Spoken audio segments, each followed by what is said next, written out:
Il ne fait de mystère pour personne que le Valois est la ville la plus endettée de France. Comment en sommes-nous arrivés là? Comment en sommes-nous arrivés à ce que tous les ans, la totalité de la taxe d'habitation que nous payons passe dans le remboursement des intérêts de la dette? Eh bien parce que le schéma de développement mis en place par la municipalité actuelle est arrivé en bout de course. Ce schéma, il est simple. Il consiste à vendre du foncier pour payer des équipements, à faire venir des entreprises pour payer le service aux Levalloisiens. Aujourd'hui, dans notre ville, il n'y a plus de foncier disponible. Aujourd'hui, dans notre ville, il y a moins d'attractivité pour les entreprises à venir s'installer. Il y a 10 ans, 71% des impôts étaient payés par les entreprises et 29% par les Levalloisiens.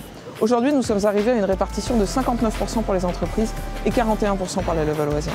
C'est la démonstration qu'il est temps rapidement de changer de modèle de développement à Levallois et de prendre de nouvelles orientations. La première mesure consistera à faire réaliser un audit par un organisme indépendant qui permettra de dégager tous les postes de dépenses qui sont inutiles pour les Levalloisiens. Aujourd'hui, le budget est voté dans une opacité telle que nous ne savons pas à quoi sont affectés certains postes de manière précise.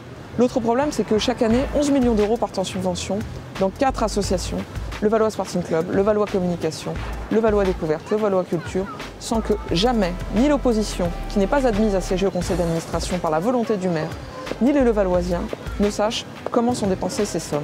Il est temps que l'opposition municipale siège dans les conseils d'administration de ces associations. Il est temps également que nous repassions en régie un certain nombre de services pour que ce soit les fonctionnaires territoriaux qui assurent des services à la population et non plus des associations déléguées dans lesquelles il y a une totale opacité. Tous les ans, nous présenterons en réunion publique la situation financière de notre ville, dans la plus grande clarté, mais également les orientations de la politique financière à venir. La transparence, c'est une exigence vis-à-vis des habitants et cela permet de dépenser en toute rigueur, de la manière la plus utile aux Levalloisiens, les deniers publics, pour redresser les finances de notre ville sans augmenter les impôts.